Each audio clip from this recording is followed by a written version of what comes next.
Makeke tukam dagi Duyeme chiktu jinge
Chogi chonamla janchu pardo dami kyapsuchi dagi jinso gibe sonangi rola pinchira sangye drupara sho sangye chedam sogi chonamla janchu pardo dami kyapsuchi dagi jinso gibe sonangi rola pinchira sangye drupara sho sangye chelam sogi chonamla chancho pardo dani kyapsuchi dagi jinso gibe sonamki rola pinchira sangye drupara sho.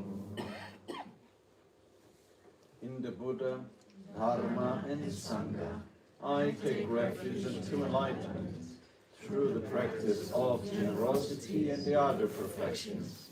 May I attain Buddhahood for the benefit of all sentient beings. Namo ya lai ke da lida nue jin ke dhunda da li ke namdam Rawa kuin ke dhanama che tsampa thanche ke tu dagi che ten.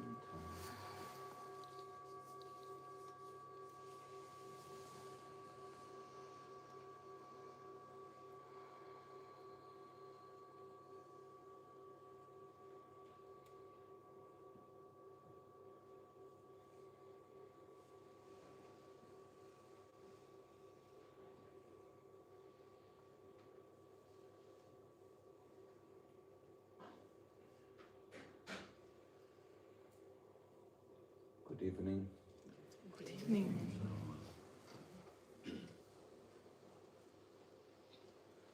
For me, it's a great pleasure being here, coming back here to Bhadra, being in Holland, together with all of you. And always, every time I come, I feel happy. So there is a good memory.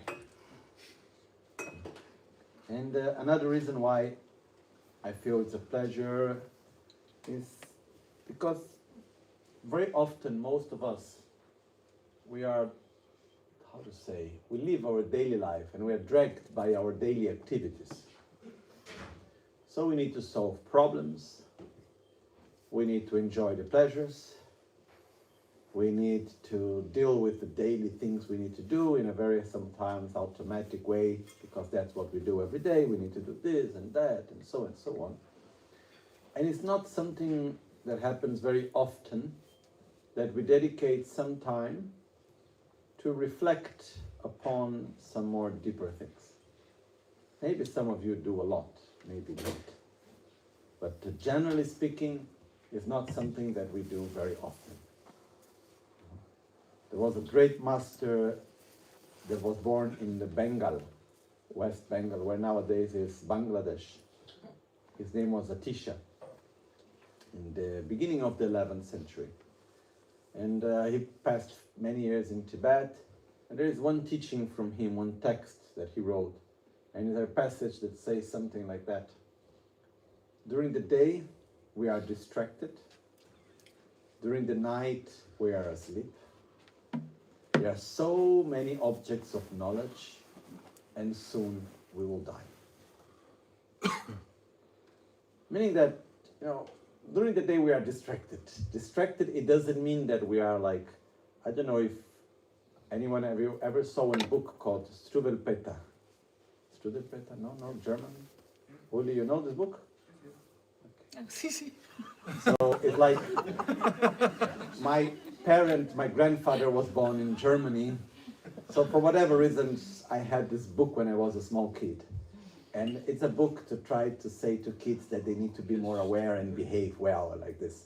So there are many images, like one moment that Struwwelpeter is having lunch, and then he needs to clean his mouth, and he takes the first thing and it's the tablecloth, and then all the food falls on the floor. And then there's an Imam and he's walking and he doesn't look at the road because he's just looking at the sky and he falls in the water or whatever, So when we say that we are distracted during the day, it doesn't mean that we are like Struwwelpeter, that we are just like walking like this, Most probably we are very attentive. The way we are driving, talking, working, doing so many things with a lot of attention, a lot of presence, really in the best way. We don't appear to be distracted. But when we talk about distraction, it's distraction from something. And here, there are distractions from few things that come in.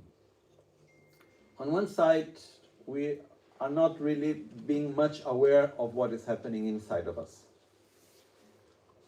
I was a few days ago talking to a friend, and she sent her son already since many years to the summer camp that we make in Albania.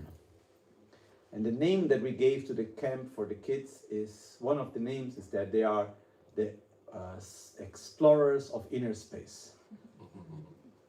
And one of the main aspects of the work that is done with the kids is to generate awareness that there is external reality, but there is also internal reality. And they are mutually dependent. And you see these kids having so much self-awareness. And that's very beautiful. The mother was saying, I asked, how is your son doing? And she was saying, look, actually he's now in his teenagers, he's 14 or 13, something like this. And he has such a level of self-awareness that I didn't have even a few years ago. And so when we talk about being distracted, one of the things of which we are distracted, we don't see, we are not aware, is what goes on inside of us. We are not aware how we function.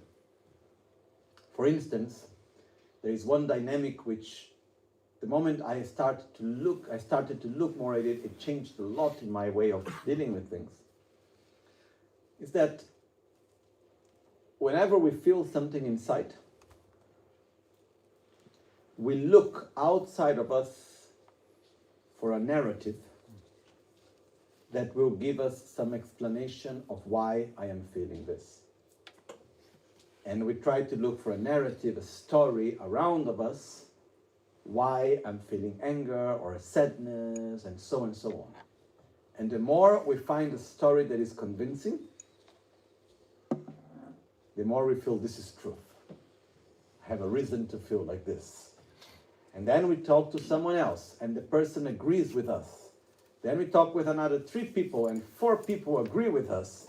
Everybody agrees. And then we feel that's the truth, that's the reality. But I don't know how often are we aware of our own dynamics? That we project reality. We project our emotions. We project our fears, our joy. We project a lot. And we create stories, we create narratives to try to justify and to find coherence with what we feel. So normally we are distracted from that. We don't have awareness of that. Regarding this aspect, there is even something very interesting, which is there is a part of our brain, now I forgot the name, which helps us to discern what informations are important. Because every day we receive so much information. Every moment we are seeing so many things. Even right now, we are looking at so many things. We are listening and so on. But there is a part of us, of our own brain, that it's saying, okay, this information is needed, this information is not needed. And the first time I heard about this was from a psychiatrist from Spain. Her name is Marian Rojas. She's beautiful speeches, beautiful books. And she was telling on her own experience. She said, when she was still in university, she went to do an internship in the UN. It was the time that Kofi Annan was the General Secretary. And as she went, the dean of her university told her, oh, please, I give you a task. As you go to the UN, you must invite Kofi Annan to come to our university. So she brought with her the letter of invitation to Kofi Annan. And she thought, how am I gonna do to talk to Kofi Annan? I am just the last arrived intern. My job is to show people the way to the toilet, you know. I am not just trying to understand who I am to do this. But she said, anyhow, okay, maybe an opportunity comes. And she had this strong wish that I will make it happen. So she always brought the letter with her all the time. One day she was there near the entrance of the UN. I don't know who have been there. There is this big hall, anyhow. And then one moment there was a beautiful lady, little elder, that came and asked her, do you know where the bathroom is? And she accompanied her to the bathroom. And she had a really nice talk with this lady. They connected well. And she was particularly kind to this lady. And basically she said that she saw the lady and she went to see if she needed something and she needed help. And they created a nice feeling. And they stayed talking for some time and so on. Then finished. She stayed the whole time there, what she needed to do. She had any opportunity to give the letter to Kofi Annan. And then when she was back on the plane, the letter was still with her. And she just entered the plane to go back to Spain. And she was, okay, I couldn't do it. No problem. Then as she entered the plane, she met this lady. Oh, you are here, so nice. Yes, how come? And she said, oh yes, I'm traveling with my husband. Oh yes, yeah, he's there. Oh, who is your husband? Kofi Annan. Oh, really? And then she said, oh, because I have a letter for him. Oh, come on. So she took him to the first class, and there was Kofi Annan sitting. And then she gave the letter to him. And what she was telling was that this part of our brain has the function to discern what information is important for us. And one of the aspects that determine it is our own wishes and desires. What do we want? To what we give importance. So for example, if I have a lot of fear, I'm going to look for the reasons of fear, and I'm going to discern things and find all the reasons why I need to be in that mode. So she had this strong wish for Kofi Annan, according to her. So somewhere in her mind, she must have seen a picture of the wife of Kofi Annan somewhere. And when she saw this lady, she went directly to her without even understanding why. And then this whole connection was created. So she gives the advice saying, I always try it in the morning to generate really good intentions, because this will make my mind to look for the ways how to make that possible. And so how much are we connected to the way how we function, you know? This is one thing which I taught so many times. I never received a manual of use of this body. I don't know. We are born. Our parents don't receive a manual of how to take care of us. Some receive from the mothers and the grandparents some explanation, something there, but not that much, I think. And when we start to be more self-aware and we are suddenly responsible to take care of us, you know, even whatever, an appliance, you buy a new fridge, there is a manual saying what you need to do and what you don't need to do with the fridge. I never received a manual of what I need to do and what I don't need to do with my body and my mind and how I work. And it's basic trial and error. As we go along the years, we start to see, okay, this doesn't work for me, that doesn't work for me, this works better, and slowly we try to find a way. And I think that once when we really get to a good understanding, then it's time to reset. But what happens is that I feel that often we are distracted from how we function, of how we are. And this is one of the aspects. So during the day, we are not connected to the purpose that we have in life. We are not connected often to what is happening within us, to our own emotions, to our own inner world. During the night, we sleep. Luckily, hopefully. That's a very important part of life, actually. And then we have so many objects to know about that in this ocean of information that we have, often it's quite difficult to be able to get the gems, to get what is really important. And then soon we die. So this was Atisha in the 11th century in Tibet. So I always wondered what Atisha would have said in the 21st century in Europe. It's like the amount of information that we receive nowadays, it's way, way, way, way higher than what was happening in the 11th century in Tibet. And what happens out of that? It becomes even more, we become even more distracted. Imagine that we are, let's say, we have a job to do.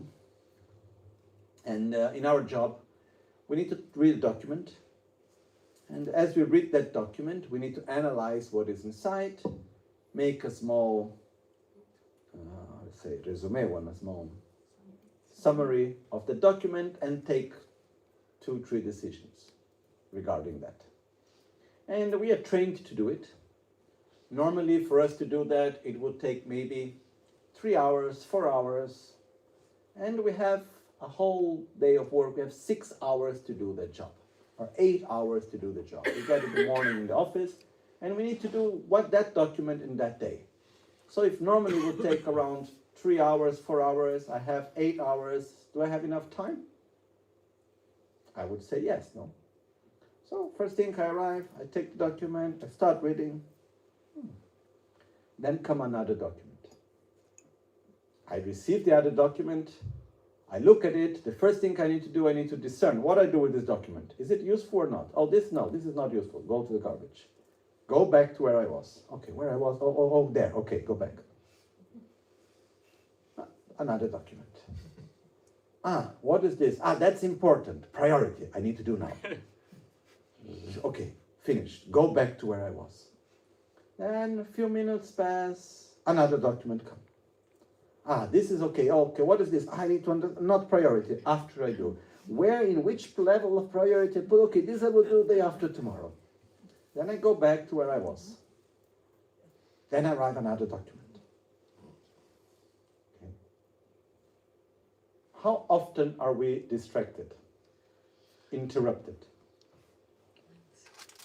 How long can you do something without being interrupted? By interruptions, it means any message that arrives, any call, notification in the phone, email that pops up, someone that asks us something, Because every time a new information comes to us, we are interrupted. What we need to do, first we need to discern, what is this information? Where do I do? What I do with this information? And we stop what we are doing, and we go to it, and then after we need to come back. And when we go back, it consumes a lot of energy because we need to check where I was. We need to do some fixing errors, cognitive errors, because maybe we don't remember precisely where we were and we have a wrong understanding, so we need to go a little bit back to what we were doing, to go back into the flow again of thought. Okay? So how long can normally you do one task? Write something, read something, do whatever without being interrupted? Half an hour? 1 hour? Okay, there was, in the United States, there was a research about this, and the average time that people can be in the offices, they did a research in office job, in a normal office job, the average time that people were able to do one task without being interrupted was 90 seconds. Okay. Then what happened that is interesting is the research went on, and then they took different people, different contexts, and they made them to do one same task. And during this task, they tried during the task, they were also doing the calculation, the task was also a way to check their IQ, no? Their intelligent quotient. Quotient. So they would check the IQ. So the people would do the same task with being interrupted and without being interrupted. Okay, and in one they will be interrupted with what we are normally used to, little messages here, little bling bling there, whatever, and then they would check. There was the average result was that when they were interrupted, they had 10 IQ points less. And to understand what that means, to do the same task after smoking marijuana was 5 points less. So we can see, and if you have both, you get 15 points less.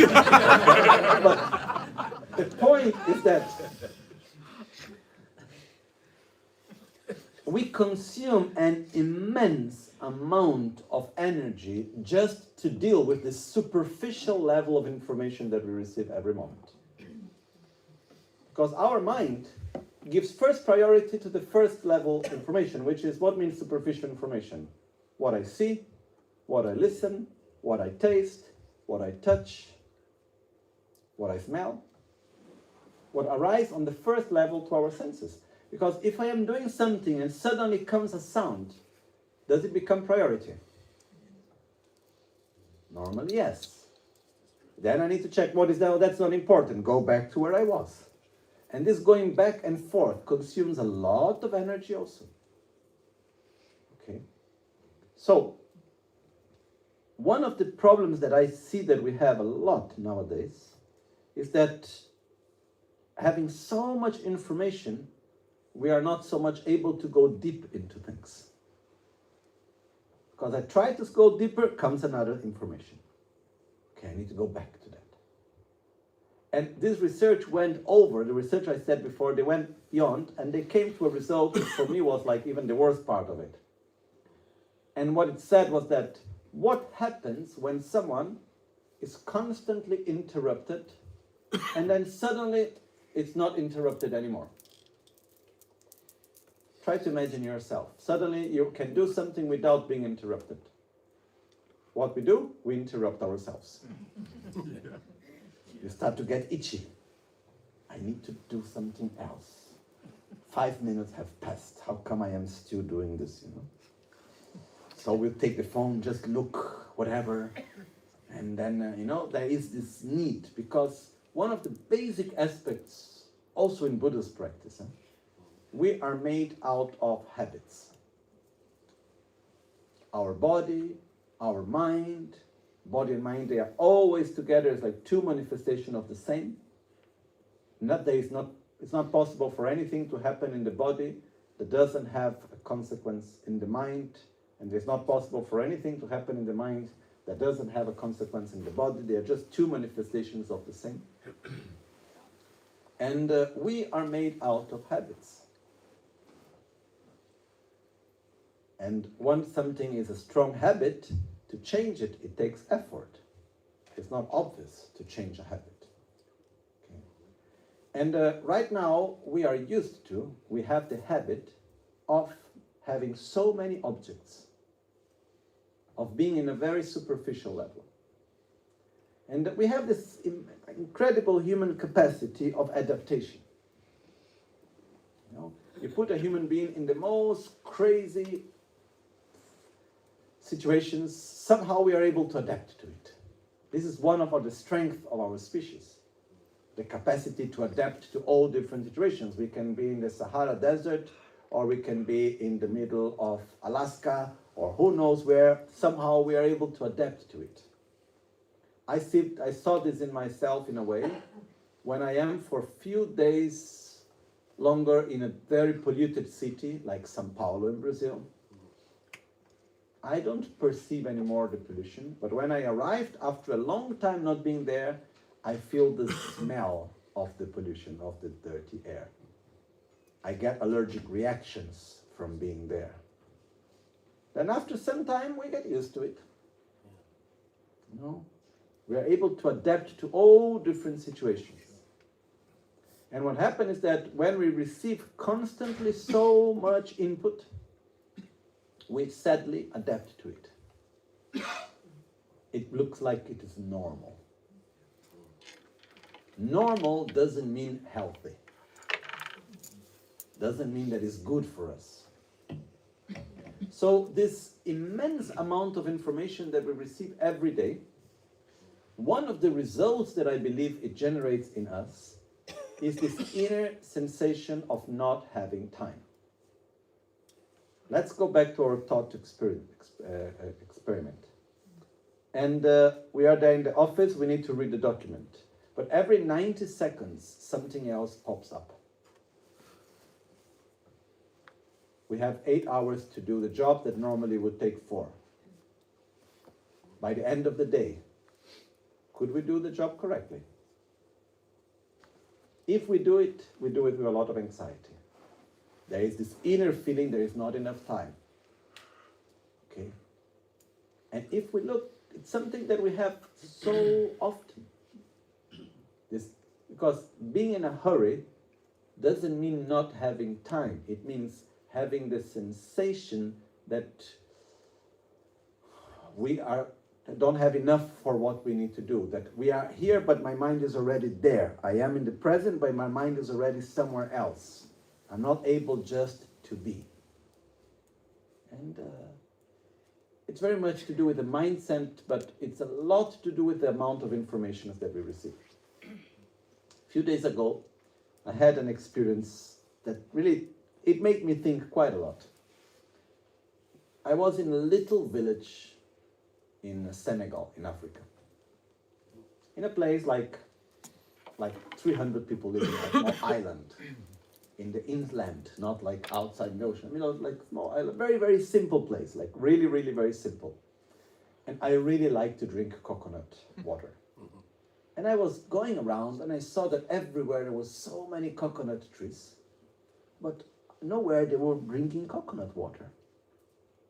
There were a few places for tourists where they would sell you coconut water, but it was not really fresh. But just behind there was a coconut tree with all the fresh coconuts up there. Huh? What is this? So I was in this very, very simple village. I looked around. People were poor in the sense that very simple, but no one is going through hunger. People are living okay. They have their needs are covered in a way.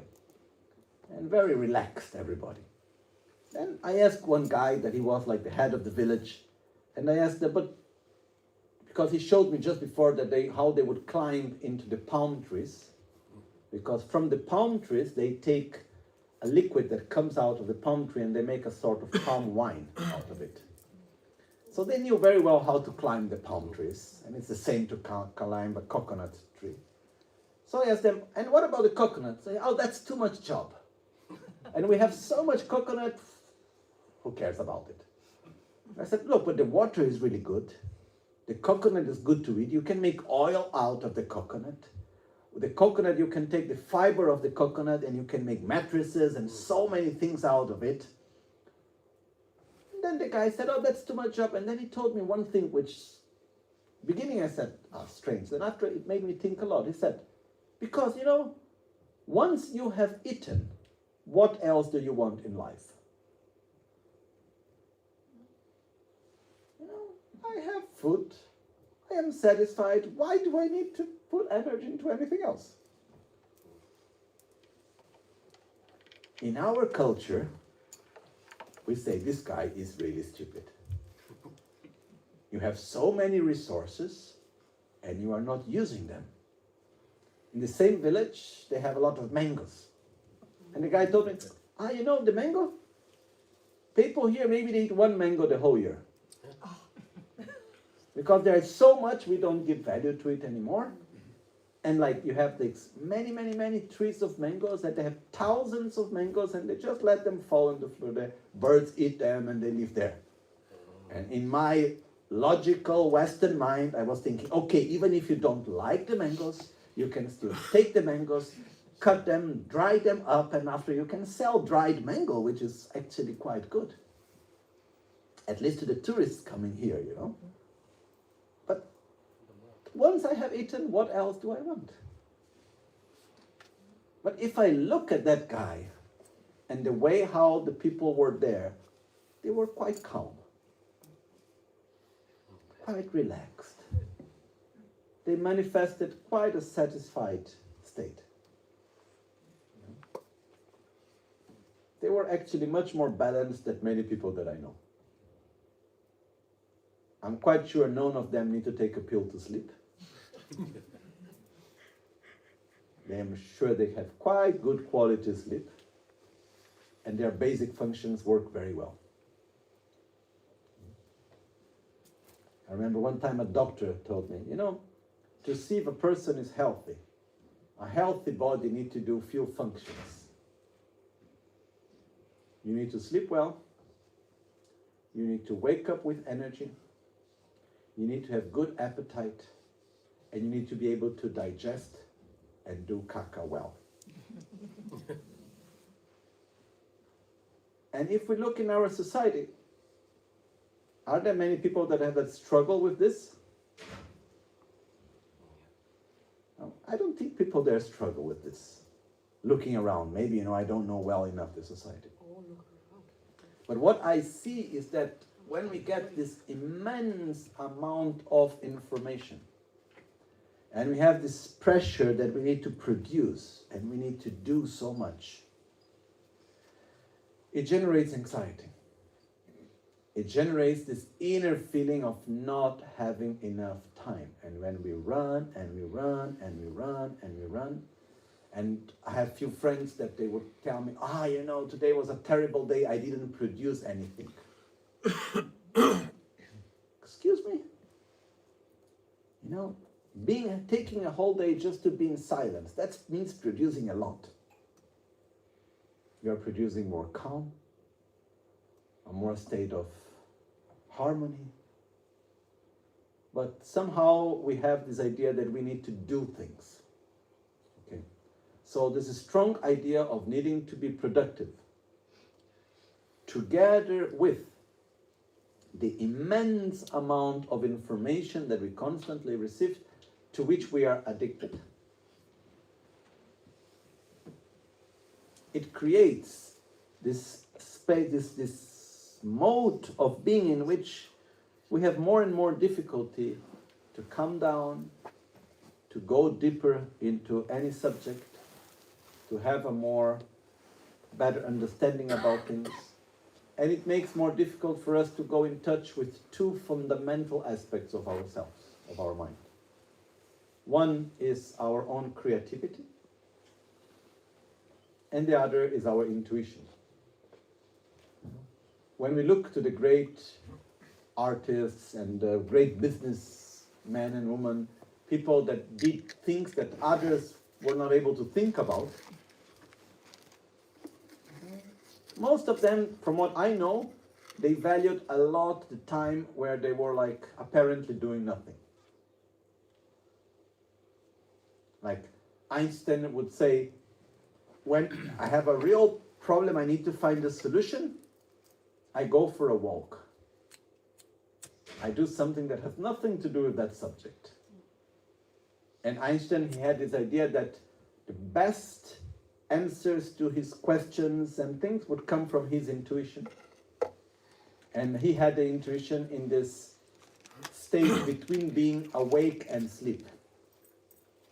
So I read that he would hold a metal thing in his hand, like a big sort of spoon or something like that. And in front there was something else that would make noise. And it was a bit heavy.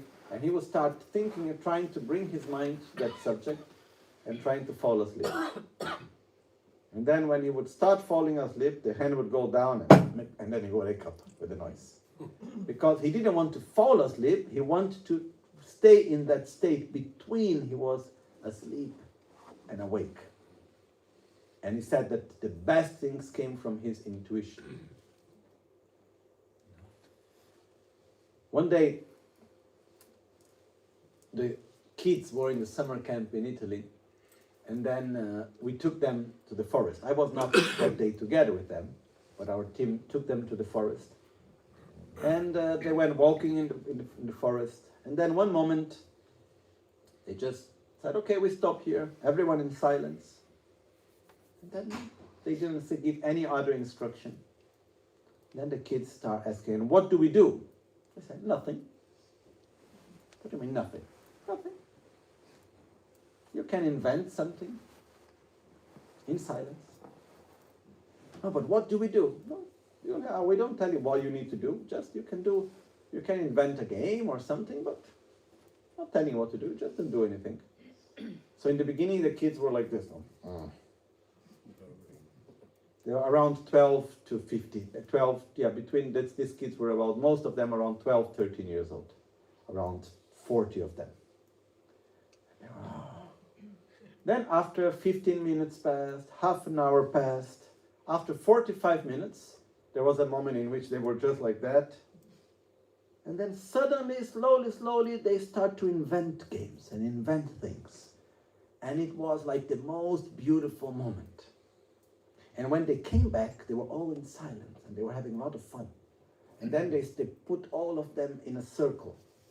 And there was this most beautiful moment. They were playing a game in which they were taking the ball and throwing the ball one to each other. Very basic game. And they would stay like for 45 minutes in a circle, throwing the ball one from another with one particular aspect. The ball was imaginary. There was no ball there. So you could see the kids doing like this and then. Then the other one would take the big ball and then he would make them small and then would throw to the other one and the other one would catch the small ball. And they would stay like this for 40 minutes in silence, having a lot of fun. And the concept that comes there is that if we do not allow ourselves to get bored, to be without information, and to transcend that state, we will not allow ourselves to access our own creativity. When we allow ourselves to enter into this state where, okay, I'm doing nothing, and I'm fine with it, and I'm able to relax within that state, I'm not receiving any particular information, I'm not then doing anything particular, then suddenly our creativity will come. And that's when beautiful things appear. Okay. To be able to look upon ourselves deeply, it takes a lot of energy. And to do that, we are not able to do it if we are in the mode that we are constantly being bombarded by information. We need to create some silence. Okay? Together with that, what happens is that all this information that we receive, it generates a lot of thinking. When we have a lot of thinking, most of the thinking regards the past and the future. No? If you think for yourself, we have more mental suffering than physical suffering, right? Or how often you have physical suffering? Pain, heat, too hot, too cold, too much thirst or hunger. Not so often, right? We develop an incredible ability in our society to avoid physical suffering. But we still have quite a lot of mental suffering. And if we look at our mental suffering, it's mostly related to present, past, or future. I don't know, what do you feel? Past and future or present? No? We pass much more time in our life re-suffering the past and pre-suffering the future than suffering the present. No? This is like most of it. And a lot it's related to future, but not like far away future. What happened tomorrow in my job? I wrote this. What will the other person think? I put these clothes on. Oh, how will other people see me? And we are constantly looking for approval, constantly worried about what will happen here or what will happen there, and so on. And the more we go in overthinking, the more we start creating all sorts of possibilities. And one of the issues is that when we create that state of mind, we find ourselves in front of a threat. When I write an email and I get worried about what will the other person think about it, how will the other person react on it? If I write something in the social media, how will other people approve it or not? If I go to my job and I'm worried about, okay, what will my boss think about this or that, whatever, you know. All of that are threats. And we react towards threats with stress. So when we get more stressed, our cortisol levels go higher, we get more agitated, and one of the consequences is we do not sleep well. And it's interesting to see, quite sad in a way, but there are a lot of people having difficulty to sleep really well. And one thing I learned recently is that when we do not sleep in the right time, when we do not sleep when we are tired, when our body needs, what would be the reason in nature for us not to sleep? Why we would not sleep when it's time to sleep? Because there is some danger. There is something danger there. There is a threat. So when we do not sleep, our body reacts, putting ourselves in alert. Our cortisol levels get higher, and then it's even more difficult to sleep. Why? Because the body is telling us, okay, you are not sleeping because the danger must be there, so I will wake you up. For example, recently I had this experience. I was traveling, and I was not able to sleep on the plane, and I jumped one night, basically.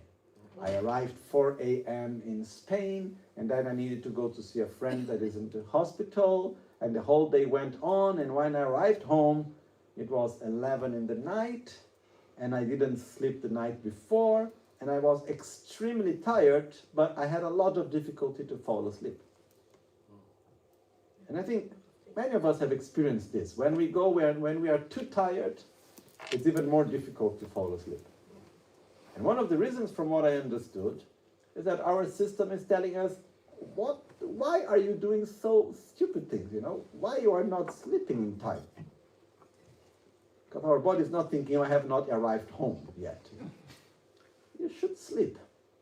Or we are not thinking about our body, and the basic instinct is not having to think, I need to go to the hospital to see my friend. So I don't sleep, it means there is a threat. So it activates the body even more. So what I want to say, basically, is that for us to find the balance,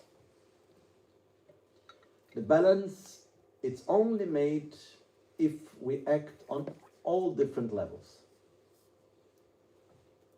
External, internal. Body, environment, and mind. There are these three aspects we can call mind, body, and environment. And they are all important. It's very difficult for us to be able to be calm, to be balanced. Balanced means that the situations that I go through, I will act with more awareness where I need. I will be able to be more calm when I can be more calm. I will be more activated when it's needed to be more activated. But I'm able to go in a harmonious way between being less activated and more activated. according to different situations that we are in. We are able to react when there is the need and after to come down afterwards. A balanced person is not losing its emotional balance even though there are difficult situations around. When we are not balanced, a small situation already makes us to feel a lot upset and worried and frightened and so on. But I believe that it's extremely difficult for anyone to be really balanced if this person is constantly being bombarded by so much information. I have been seeing friends in Tibet, in the monastery of Tashilhunpo, 4,000 meters high, far away of everything that we know as modern life. Okay, they all have mobile phones. And what we do with this strange, dangerous object? We get drugged. We go high. Because, one of the basic aspects of drug is dopamine. We look for pleasure. And there are 4 things that generate dopamine. Many, but 4, particularly in this context. Which is color, movement, sound, and things being new things, new experience, new information. And what do we have in our mobile phone? What is in a social media? Color, movement, sound, and news. New things. Even information about world we call news. And what we want to have something new all the time. And we don't care so much about truly the content. And we go into that crazy thing called infinite scroll, which nowadays I'm very happy that in Europe there are court cases against some of these companies saying that their system is addictive if no one have perceived that by themselves, even though they say that's not true, but it's so clear. And we go, and we go there into this sort of meditative concentration, samadhi state.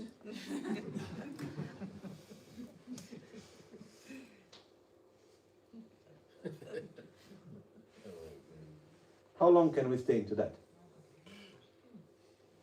A few minutes? More? Half an hour? An hour? More? Actually, even more. It's like I had an experience one time which it really showed me something, and I was quite afraid of it.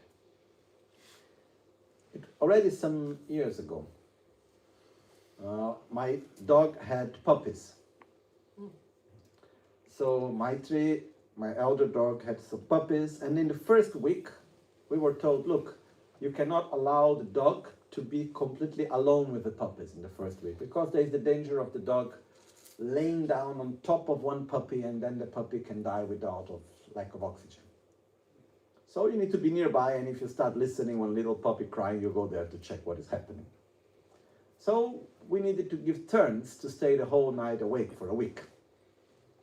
And one night I was there making my shift, and then I tried to read, and I did mantras, I did many things, and then suddenly the night was going on and I didn't have my mind anymore to read or to do something else. And I just took the phone.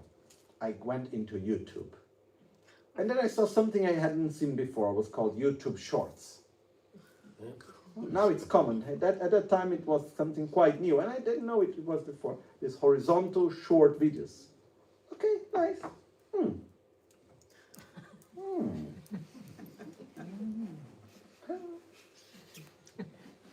And it's terrible because the more you look at one, the more similar the next ones come. And there is a little catchy music in one, and then this catchy music will repeat in many ones after. And then at one moment, I listened to the birds singing. And I said, okay, I think it's like, and I looked at it, and maybe 2 or 3 hours had passed. And the most crazy thing was that I wanted to stop looking at it, and I said, no, okay, one video more, come on. Another hour passed. And there were a few times that I wanted to get out of that, and my feeling was that I had my hands, it's like if someone had really, how do you say, trapped me, chained me into something, and I was not able to get out of it. And luckily someone came to save me, that came to give me the shift in the morning, say, okay, my turn. Okay, it's like if I went out of a trance. But the worst part is still to come. Next morning, I went to sleep at 5, 6 in the morning. I had a few hours of sleep. Okay, next late morning at some time, I was doing what I need to do. In between, I had some small, let's say, empty time, free time in between two things. Where did my mind go? I want to go back to that videos. And that's when I told myself, never more. I need to confess, in a few years, I fell into it maybe 3, 4 times. And it's crazy because I know how it is, and still if I go in there, I am not able to go out easily. Much better than the other first times, but still, it needs a lot of awareness and to say, okay, it's really challenge. Go and look at one video, no more. Maybe one is possible, but like 5 videos, no more. The more then you go in, it's quite difficult. Last June, in Italy, there was in the newspapers the news about one boy. Very sad story. This boy, he was addicted to his phone. And his parents at one point were a little bit upset that he was always with the phone. So he was like teenage, and then the parents took the phone away from him. I said, okay, no more phone. The boy started to react, getting nervous, and I don't know, he was maybe shouting, whatever. The parents were very tough, and they didn't give him the phone by any means. Then at a certain point, the boy started to have like epileptic attack. He went into the most terrible type of crisis. So they took him to the hospital. And the doctor of the hospital, he said, and it was in the newspaper, he said, this boy arrived in the emergency room with all the symptoms of one, how do you say in English? On crisis of addiction of heroin. Withdrawal, like a crisis of withdrawal from heroin. And what was his drug? The phone. So one thing which is more and more being proved, but we don't really see it so clearly, is that the phone, it's not like a drug, it is a drug. I was talking recently with a friend that worked for a long time with drug patients and so on. And asked, what's the definition of drug? I don't know, but in my mind, I asked myself, if there is an external object that when entering in contact through our senses, change our chemical state and creates addiction, is that a drug? Yes. I would say yes. Recently was 1st of January. I went to see one of our friends. I saw that her picture is there, Devi, this young girl that you see there. She passed away not long ago. And a few days before she passed away was the 1st of January. I went to see her. In one way, it was the most beautiful thing because there was this girl, young, had the most terrible brain tumor. And she knew clearly she would not live for long. And she was in the hospital, and I just went and I saw her, and she was smiling. And I said to her, Debbie, your body's not doing so well, but how are you inside? How are you? She smiled and said, I'm really fine. Like she never lost for one moment her peace, her profound gratitude for everyone. And this was a big lesson. On the way back from there, I just remembered her, but on the way back from there, I was going to Switzerland, and I stopped in a restaurant. in Italy before entering Switzerland, because food is better in Italy than in Switzerland. So, we were in Val d'Aosta, actually very nice food. So we stopped there. And even whatever place, we just stopped in a small town, and we went to a restaurant. And there was one of the most terrible scenes I saw in the past time. There was a family having dinner, sort of fancy restaurant. You know, parents nicely dressed with the two kids on the table. People coming nicely, and the two kids, each one of them had a big iPad in front of them. The parents, each one had their phone. They were not talking. And the only interaction that was there between the children and the parents was for the parents to put something extra on the iPad for them to look at different content.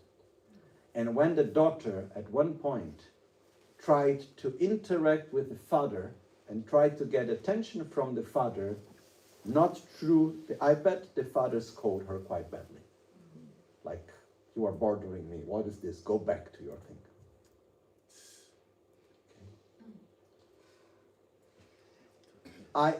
For me, this is not the way how not my habit to go to people and scold people, but I really felt like it was somehow my duty to say something I didn't, because I felt there would be no space to listen.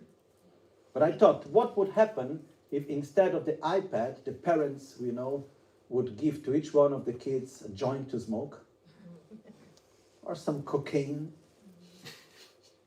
What would we say?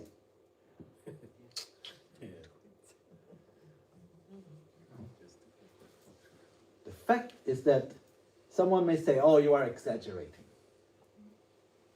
I have my doubts. And even if this is an exaggeration, it is still so harmful. But we need to see in our own lives, what are we doing? Because the difficult thing is that it's quite difficult to go away of an addiction, to be able to overcome an addiction. But it's much more difficult to overcome an addiction where everyone around us is inside the same addiction. And where the object of my addiction, I need it as a tool to work, to communicate, and so on and so on. Okay. So I really request everyone, give some space to reflection.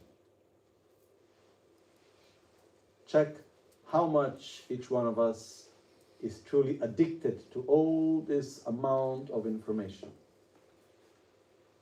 How often it happens that you just take the phone in your hand without a specific reason? Or just enter into, for example, I see myself, I don't play any games in the phone, I don't have any social media at all, but I go into the news app. And I try to make a rule to myself that most of the times I'm able to follow, not always. When I go into news app, I try to do it with some awareness, and I choose 1 or 2 articles to read it from beginning to end, instead of just scrolling through everything. Because I see that my spontaneous way would be I just scroll through the head titles and this is done. And my dopamine is back. Oh, okay, done. Then after some time there is a free moment. Like one of the terrible things that sometimes I see we do, we are in the restaurant with someone else. The other person goes to the bathroom. What do we do in between? Take the phone. Why? Well, no specific reason. Then, okay, open the news app. Open the feed of Instagram or whatever, We are addicted. And the side effects of this addiction,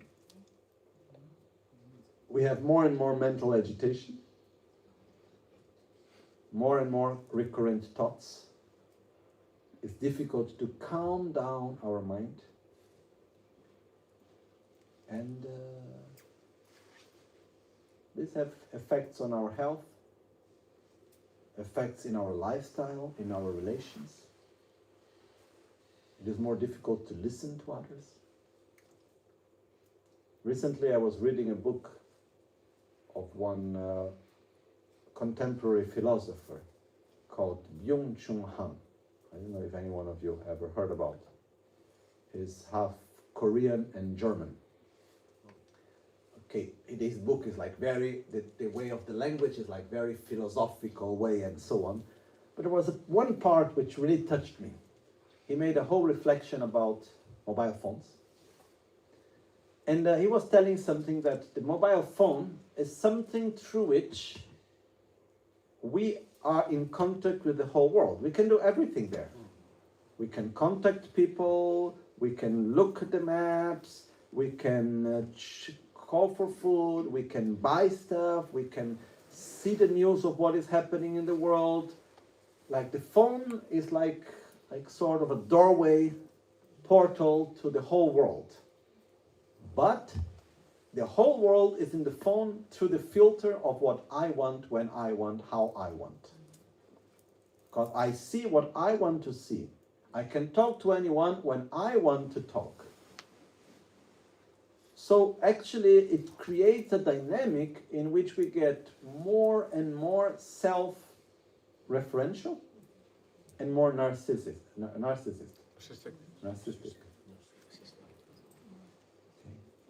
And if we look, one of the examples of this is communicating through message.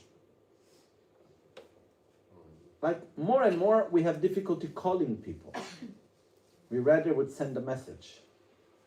Because when I send a message, I don't need to interact with you. I just tell you what I want to tell you. When I call you, I need to deal with you. This means I need to go out of myself. And I need to acknowledge that you also exist, and maybe you want to say something that I don't want to listen. So I just send a message, and then my part is done. And when you send a message back, I do +2, and I just listen quickly. And I choose what to listen, what not to listen, and so on. So we are generating, because one of my main worries is every habit that we create in our life, it impacts our mindset, it impacts our worldview, it impacts our mentality, our psychological aspects, and so on. And one of the ways what the phone is generating, it's making ourselves more and more self-centered, more narcissist. We see the world through what we want, how I want, when I want, and have more and more difficulty to be with the other, to interact with others. Okay. So, my point is that when we are in one extreme, we need to put effort in the opposite direction to find balance. If we are already balanced, just keep where you are, keep doing what you are doing. But when we are in one extreme, we need to put effort in the opposite direction. And when I look to our lives, we are not in the extreme of not thinking, of not doing, of just staying in a sort of neutral mental state of nothingness. This extreme exists. There are sorts of meditation techniques and so on that if not done correctly, they can bring the person to this extreme. The person just...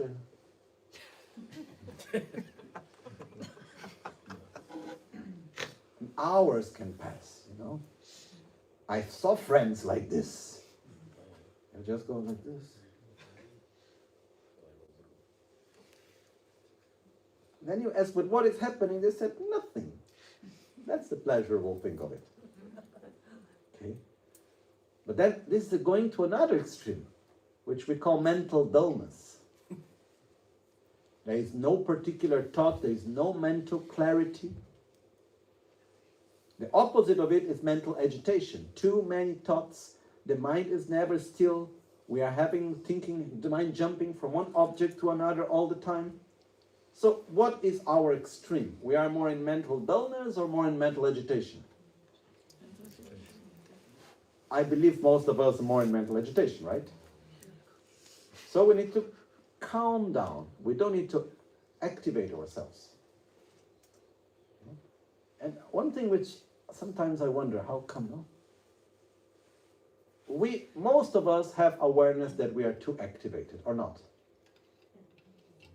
But what do we drink most? Coffee. Okay, if you have a lot of mental dullness, okay, drink coffee. But in the moment that we are already very agitated, very activated,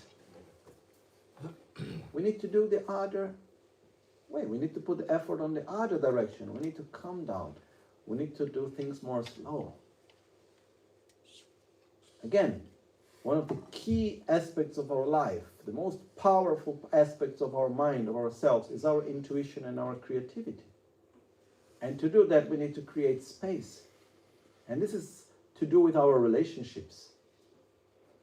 One other side effect of too many information is that we are not being able to have dialogues anymore,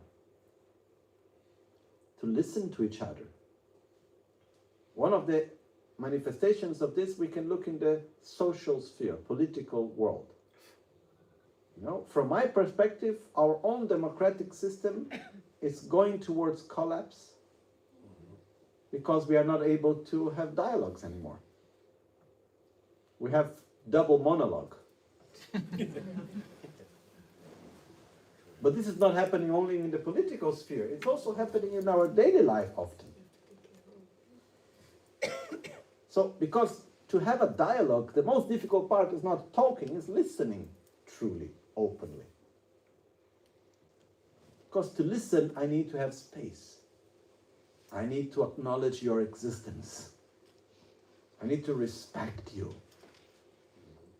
I need to be open for change. If I am completely closed within myself, thinking that what I think is the only right thing, and I'm not used to listen, to see the other, to open myself to the other, dialogue completely collapses. And because my 5 friends say the same thing which I say, everybody says it. And if someone else says something different, he's wrong. And this is what social media is creating also. So, one of the most important parts of our life is relationships. We are not, solitary animals. We are animals that are done to be in a pack. And we need to relate with others. We need to have trust and receive trust and love each other and take care of each other and relate with others. And one of the most important aspects, if we want to cultivate a good relationship with anyone, children, parents, husband, wife, family, job, it doesn't matter.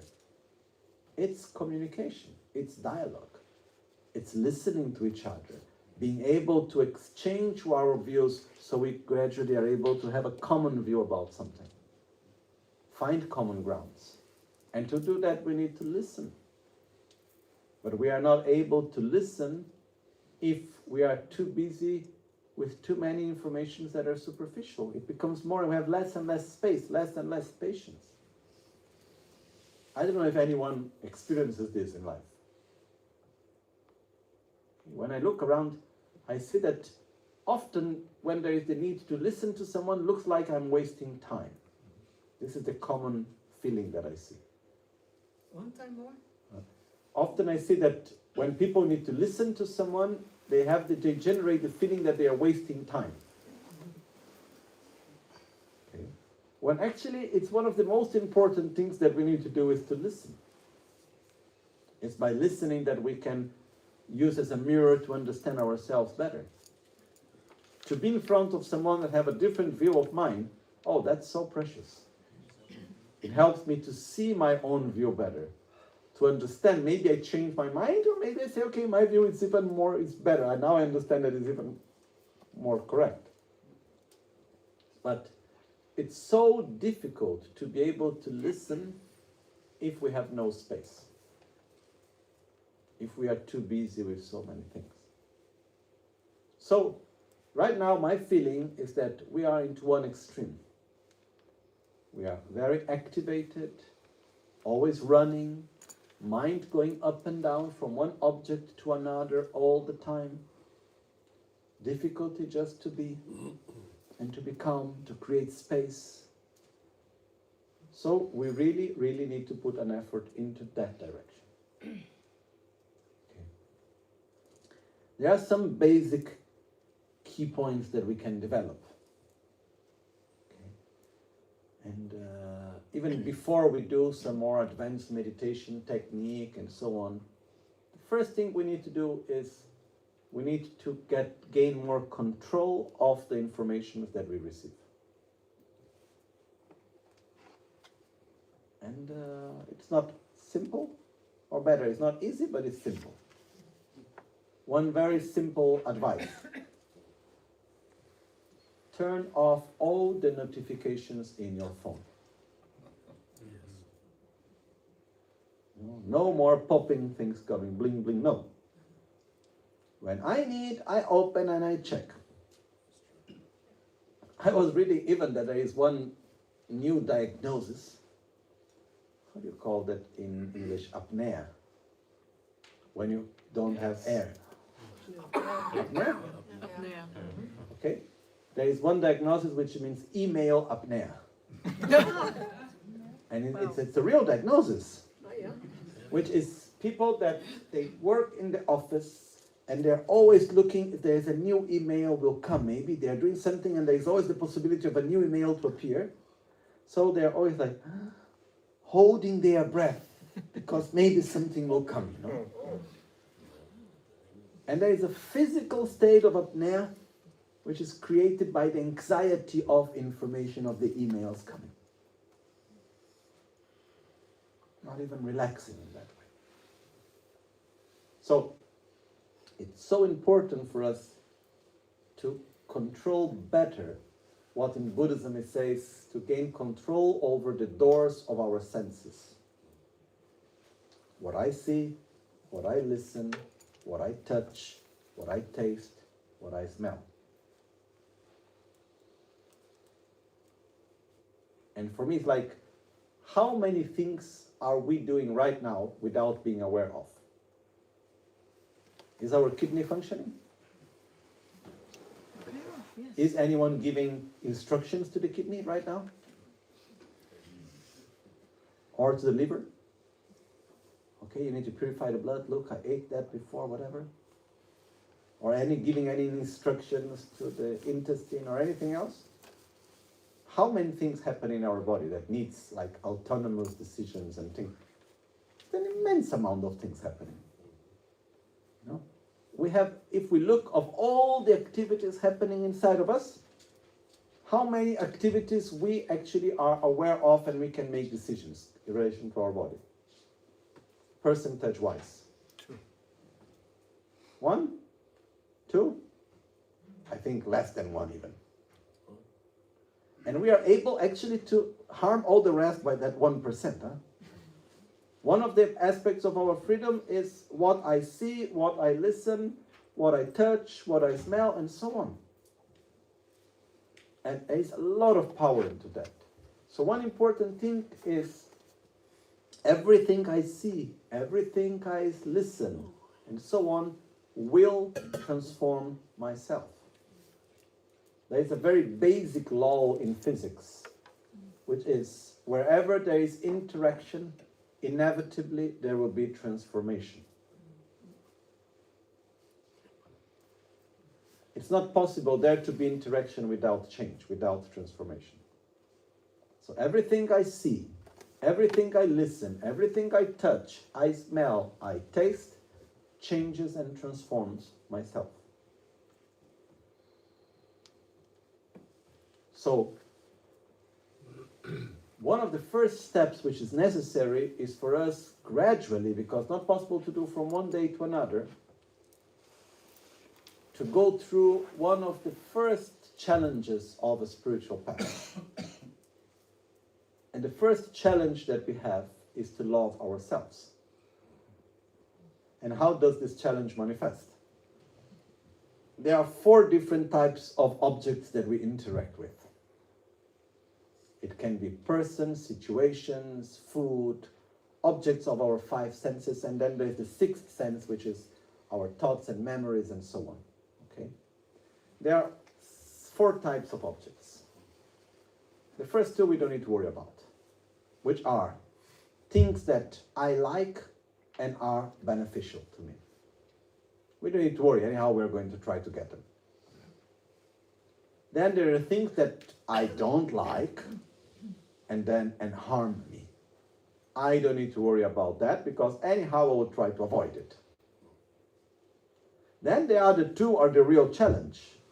The things that I like but are harmful to me. And the things that I don't like but actually are good to me.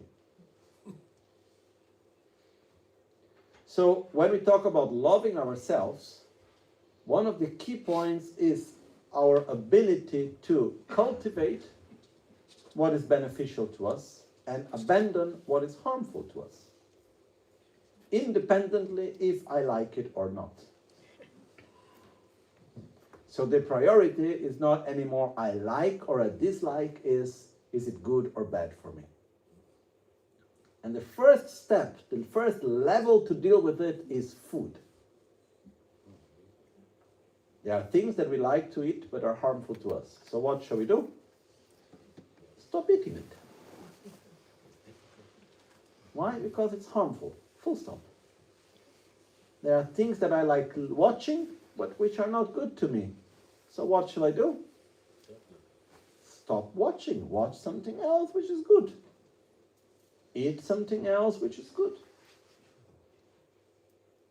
And if we are able gradually to develop this attitude of avoiding what is harmful and cultivating what is beneficial to us, then as we go along the path, we will have more wisdom and we will know better how to discern.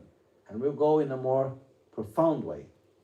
But if we are not able to have this basic discernment of what is helpful and beneficial, I will cultivate, what is harmful, I would avoid.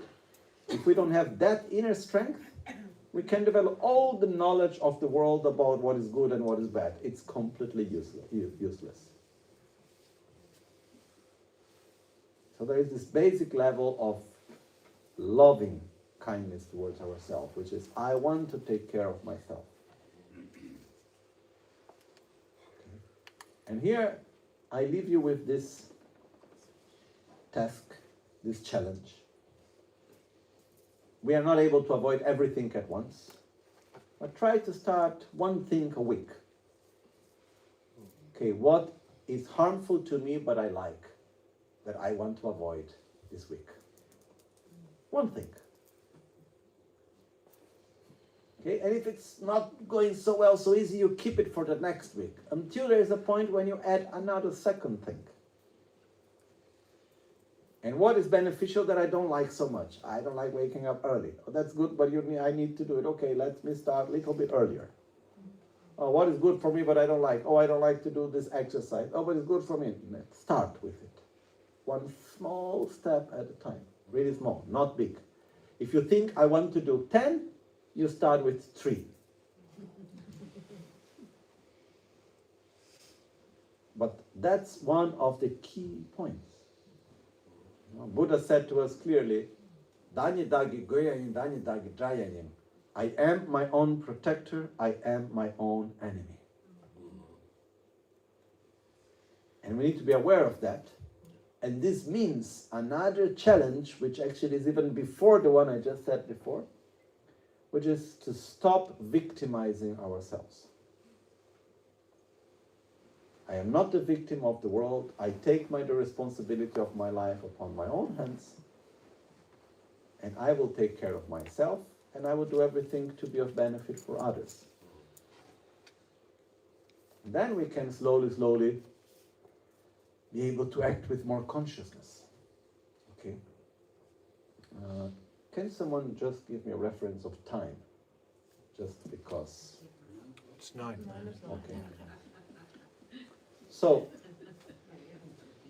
once we are able to start to create a little bit more space and to have less and less information and more space, and we have, more calm, and we can have the ability to go deeper into things, then there is another level, something else that we can do to help us to find more balance.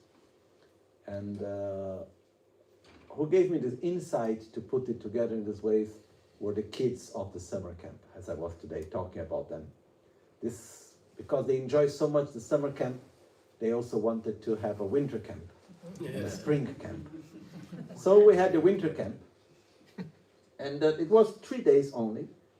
And the group, before I had a talk with all the kids, they were from age 9 to 18, I think.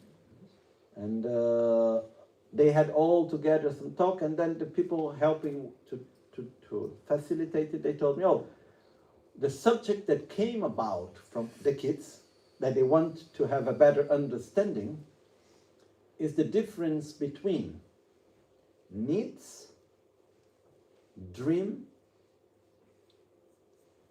desire, and objectives. I said, okay. So we had a long talk together about explaining what are our needs, what it means to dream, what are our objectives, and what is desire. So I wanted just to bring this to everyone briefly, because to be able to do that, we need space. If we are in the automatic mode of running and running and running, we will never be able to do the first step, which is a challenge also. And I gave this challenge to the kids, and I also like to give to you, to observe and recognize one's own needs.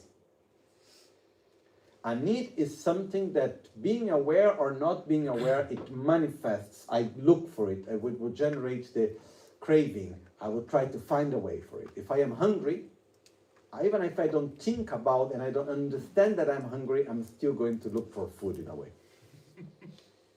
Right? So we have 4 types of needs, basically. Okay, we can put it in this way. In Buddhist teachings, we come to these 4 types of needs. The first level, we have physical needs. And in the physical needs, we have the need to nourish the body. There is the need to rest. And this already looks obvious, but it's not that obvious. You know, if we nourish our body with what the body really doesn't need, we start having other issues. If we don't rest the body correctly, we have other problems. Okay, and I don't want now to open the subject how important it is to sleep well.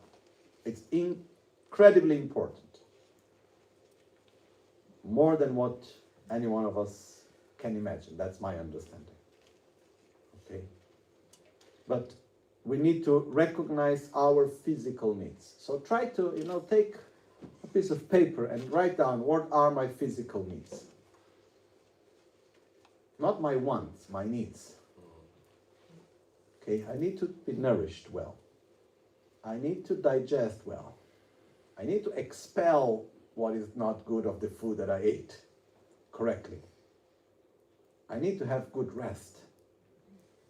These are the basic things that we need, right? But really coming to what I need to protect myself from the cold. I need to protect myself from the heat. Okay, what are the needs of our body? Our body has the need of keeping a certain temperature. And we consume a lot of energy for that also. Okay, so what are my needs? Physical needs. Now I don't want to go into details, but we have many physical needs. And as I said before, the body doesn't come with a manual of use. So we need to learn with experience and knowledge gradually what are the needs of this body and how to take care of them in the best way. One small example is our body doesn't need so much sugar. And yet, we eat an immense amount of sugar, creating many negative side effects. Okay. Clear, no? And one interesting thing about needs is that if we know how to recognize our need and we stop there, it generates a lot of balance. If we go beyond the need and we start to give importance to the want, Never stops. It's endless. There's a small anecdote about this, which for me taught me a lot. One time I went back to India, and I went back home when I was living there, and there was my master which would live with me. His name was Gelhakpala, Keshe Wonder. Wonderful person. And he taught me so many things by daily life. And this time I brought him a gift. And I was in Italy, and I brought him 2 pairs of socks. I was thinking, it was not easy to give him a gift. So I gave him these 2 pairs of socks. They were good quality socks, natural textile, was really good. So anyhow, I gave the socks to him. He looked at it and he said, what do I do with this? And he liked to make jokes sometimes. So I said, Gela, look, can you see any connection? Shoes, food, and socks? And then he looked at me and he said, I already have 2 pairs of socks. And then he showed me, look, one is with my shoes, where the shoes were in the entrance of the door. One are with my shoes, this is the one I'm using. Then he raised the carpet on his bed. Tibetans always put carpet on top of the bed. He raised the carpet. And he said, oh, and here are the 2 clean pairs of socks. The 2 socks which are clean. So I use one, I clean the other. I wash the other. I don't need more than that. Then I tried to explain to him that the socks which I bought were of much better quality, that his socks were very old, and he needed to put an elastic for paper to hold them up. And by the end of the day, his legs were like marked by the elastic, and that was not good for his blood circulation. I tried to give all sorts of explanations. And I said, thank you very much for your gift. And it didn't take maybe 2 days, and I saw 2 other people with the socks that I gave him. And he had a very clear point in his life. And he applied this into everything. If I need 2, once I have 3, 3 is not enough, 5 is not enough, 10 is not enough. If I need 2 and I have 2, 2 is enough. If I need 2 and I have 3, then I need 5, then I need 10, then I need 20. It's endless. And this consumes life. So we do have physical needs. And because of that, we need a place where to live, we need clothes to wear, we need food to eat. But how much is my need and how much is my want? And how much I consume my life out of many aspects which are not my needs. So we need to take care of our needs, physical need. Second type of need is we have our emotional needs. And we are beings that, as we said before, we are not solitary animals. We are animals that live in pack. We need to relate with others. We can have the best material situation, but if we don't have good relationship with other people, other beings, there is a big empty space. There is some craving. There is something that is missing. When we are in conflict with others, there is something that is not okay. So we need to trust and to be trusted. We need to love and to be loved. We need to interact with affection. We need to take care of our emotional needs. Okay? It can be with a person, it can be with a dog. You know, when we have a pet, you know, it generates a lot of oxytocin, of well-being, because we need to receive trust and love, and we need to give trust and love. We need to take care of each other.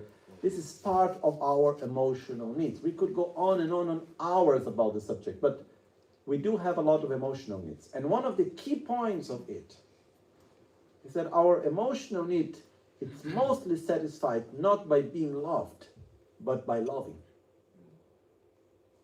Not by being trusted, but by trusting. It's beautiful to be loved and it's beautiful to be trusted, but to love and to trust is even better. So it's important for us to take care of this need. The third type of need is that we have the need of safety. to feel safe. No? I can have money and my body needs can be fully fulfilled. Material needs are fully covered. I can have people that I love and I trust. But if I live in a context that I don't feel safe, I will not be able to be well. I will be constantly in the defensive mode with high cortisol levels and so on. Okay? So if I live in a place where there is war going on, and I have the fear that any moment I go out of home, I can get shot or bombed, or if I have fear of being killed by whatever other content, this generates a lot of anxiety. And the key point here now is, how safe are we in our lives? When we go out of your house in the morning, how dangerous is it? Very dangerous? Not so dangerous? Compared to our ancestors? Not so dangerous. I think they lived in a more dangerous world. Maybe there was the danger of not having enough food. Okay, winter. I think all the times I have been into a castle, I look and say, poor kings. The basic house of nowadays is 100 times more comfortable than the castles of the kings of before. So cold, just thinking of heating that thing is crazy. And there was no central heating. And so my point is that even though we live in a world nowadays in which we have no real danger for ourselves in our daily life, we still live under a lot of fear and danger. We have all the anxieties, all the worries. We have so many threats that we think mental threats and worries about maybe this happened, maybe that happened, and this and that, and so on. So in order to be able to be well, we need to take care of our need of safety. We need to feel safe. And we need to create an environment where we feel safe. And one of the things that we need to do is by having less information, entering less into the mental loop of projecting into the future and creating worries and so on, is another aspect which is necessary for us. And the fourth need that we have is the need of spirituality. It's a spiritual need. It's the need of having a meaning in life, having a purpose in life. Okay? And that's a need that we all have. We will not be able to perceive our spiritual need if we are not safe. And we will not be able to see our need of safety if we are not loved and so on. And we are not able to see that need if we don't have enough to eat, if our physical needs are not covered. So it's fundamentally important for us to take care of our needs. Once we have needs, we create objectives. I need to have good food. I need to have a place where I live. I need to do this. I need to do that in order to take care of my needs. We place objectives in life. Together with that, there is another aspect which is fundamentally important, which is to dream. To dream, it means to have objectives, which are higher objectives, which apparently look impossible. I learned this with Lama Rinpoche. By believing in the impossible becomes possible. By believing in something that appears to be a utopia, actually can become possible.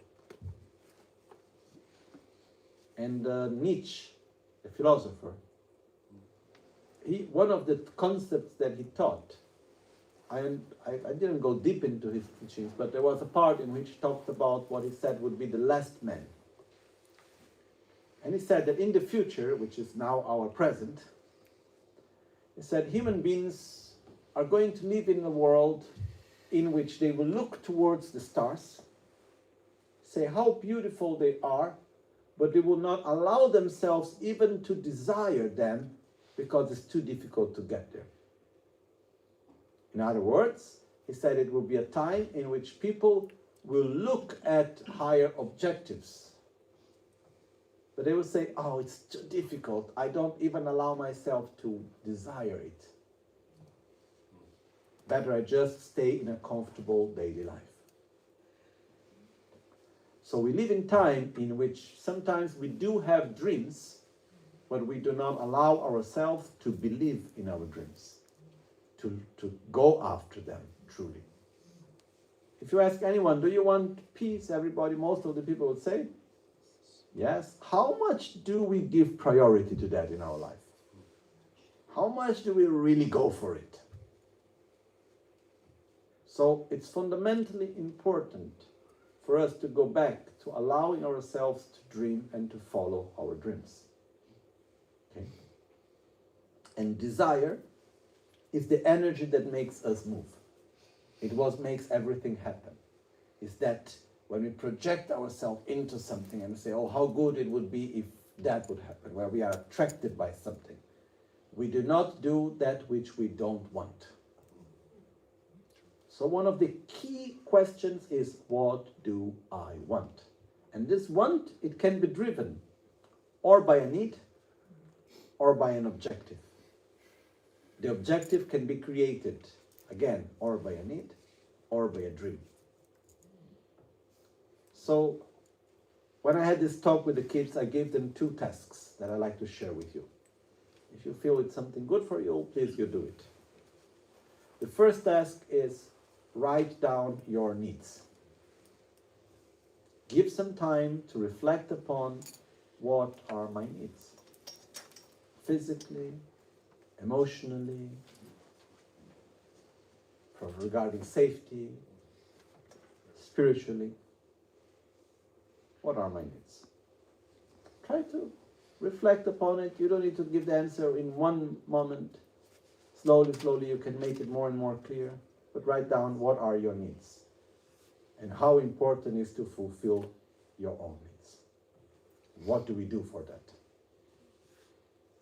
The second task is ask yourself, what are your dreams or your dream?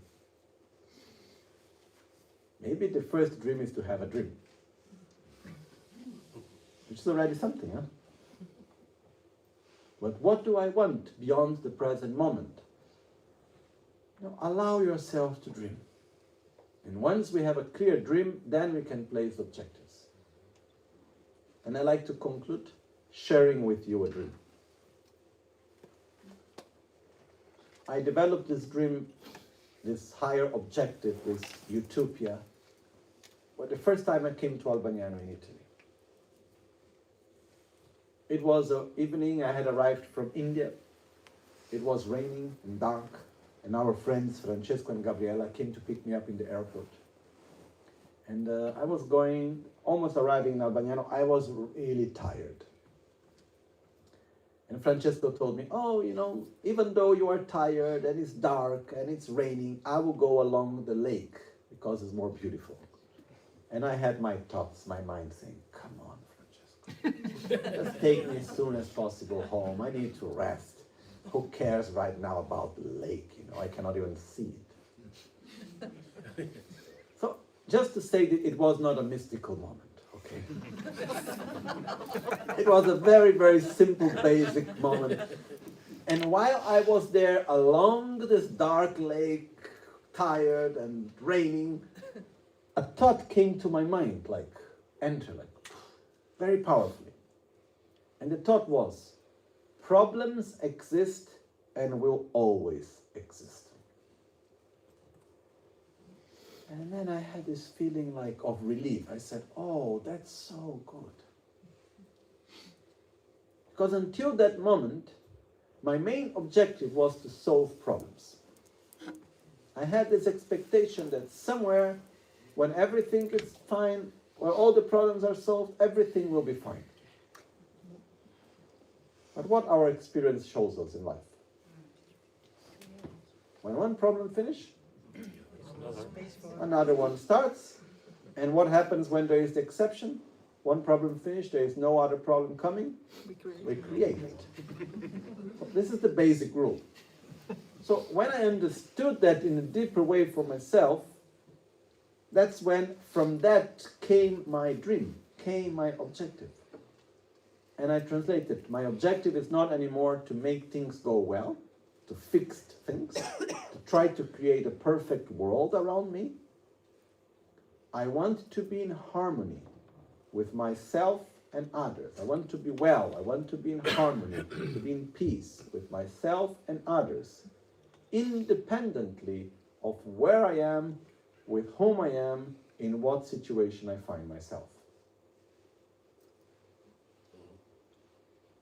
Because if my happiness, if my well-being, if my peace, if my satisfaction and harmony needs to depend on the situation I am, what other people are doing and so on, then I am doomed, you know. Then forget about it, because always there will be something here and there that is good, that is not good. When one is doing well, the other one is having problems. I don't know if you ever seen like this cartoon. I have this image that water is going inside the boat, and they go there and stop one hole from water coming, then opens another one there. When you stop that one, then water goes from another one. That's life. So if I live my life trying to make everything perfect, it will never work out. So my objective is that my happiness, my well-being, my harmony should not depend on external conditions. Sure, they have an importance and we try to make the best of the situations. But I need to be able to be in harmony with myself and others, independently of where I am, with whom I am, in what situation I find myself. Have I reached it? Not yet. Did I make any step into that direction? Sure, yes. Now, even recently, I had few situations, which for me is something quite new, of people against me. And I'm not really being that used to it. And suddenly I have particular situations in completely disconnected places of people going with a lot of opposition towards me. And actually I'm very grateful for that. Because I allowed myself to look and to ask me an important question. What do I want? I want to be in peace. You can choose to be my enemy, and I can choose to be your friend. It's not because you choose to be my enemy that consequently I need to be your enemy. Huh? Or consequently you need to be my enemy. You can see me as an enemy, but I don't need to see you necessarily as an enemy. You can act with aggression towards me. This doesn't mean that I need to act with aggression towards you. And it's so beautiful when we are able just to say, I have my freedom, and I choose to act with love.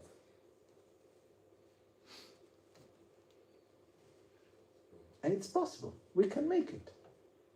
And this is one condition, just to say that even though you're against me, you're not taking away my peace. I'm sorry for you. Even though you try to harm me, in some levels you may, but you are not taking away my harmony. You are not taking away my peace. And it's possible. This is not something impossible. It's really, really possible for all of us. Okay? So this is my dream. I share it with you. Maybe you'd like to try it also. Okay? I believe it's possible. And the last but not least, we live in a complicated world. Also recently, there has been many situations around us on a geopolitical level, social level, that are not so pleasant. Let's put it in this way. Okay, difficult situations. More and more division and so many things. One thing that helps me a lot is to understand clearly, deeply, that I cannot solve anything. I don't have the responsibility or the possibility to solve the problems, to solve the situations, to change the world in this way. But I can make very clearly the choice to be part of the problem or to be part of the solution. And I choose to be part of the solution as what I see the solution. Okay, that's my view. And I think this we all can do. on so many different levels. Okay. So be brave, turn off the phone,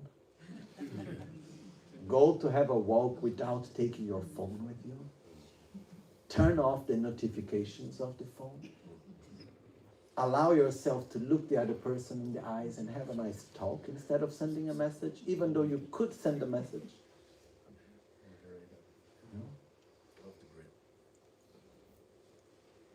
And then it's strange to say, but we need to be brave to do these things. It's not so obvious. But we can do a lot, and it's quite easy finally. Okay? So my request finally is for everyone, we take our lives in our hands, and we do the best to love ourselves, and consequently we will allow ourselves to love others. Okay? And this is what the world mostly needs, sincerely. Okay? I would like to thank everyone. And, make one small prayer in the end. We make our dedications.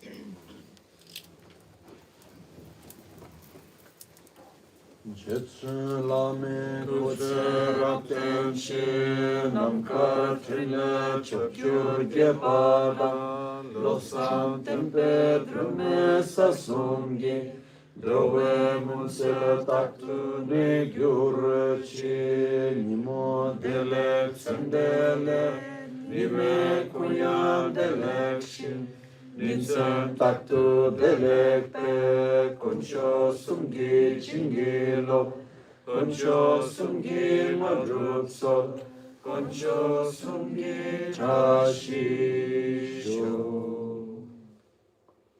At dawn or dusk, at night or midday, may the three jewels grant us their blessings. May they help us to achieve all realizations and sprinkle the path of our lives with very signs of auspiciousness. German? Wij zijn aankomen avond en nachts en middags, mögen die drei Wege uns Segen werden, mögen sie das Herz von aller Verwicklungen zu erlangen und unsere Lebenswege mit verschiedensten Zeichen sprengen. Bij zonsopgang en zonsondergang, bij nacht of middag, mogen de drie welen onze zegeningen schenken.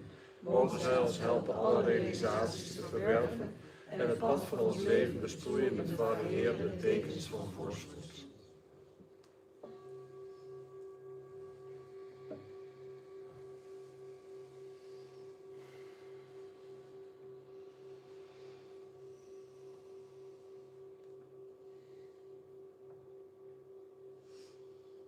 Thank you very much. Good night. See you tomorrow.